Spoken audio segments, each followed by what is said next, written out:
is a song a bugler plays for a military funeral. We have all heard the haunting melody of taps. It is a song that gives us that lump in our throats and usually tears in our eyes. But do you know the story behind the song? If not, I think you will be pleased to find out about its humble beginning.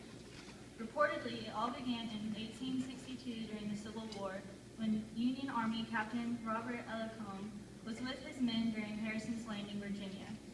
The Confederate Army was on the other side of the narrow strip of land.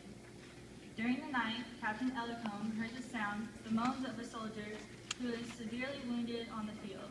Not knowing it was a Union or Confederate soldier, the captain decided to risk his life and bring the stricken man back for medical attention. Crawling on his stomach through the gunfire, the captain reached the stricken soldier and began pulling him towards the encampment.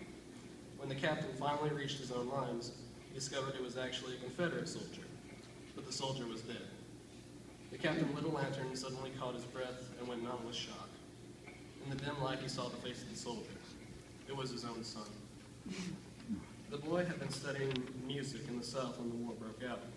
Without telling his father, the boy enlisted in the Confederate Army. The following morning, heartbroken, the father asked permission to give his son a full military burial despite his enemy status. His request was only partially granted. The captain had asked if he could have a group of Army band members play a funeral dirge for his son at the funeral. The request was denied since the soldier was a Confederate, but out of respect for the father, they did say that they could give him one musician.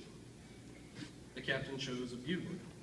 He asked the bugler to play a series of musical notes he had found on the piece of paper in the pocket of the dead youth's uniform. This wish was granted. The haunting melody, which we now know as taps, used in military funerals, was born.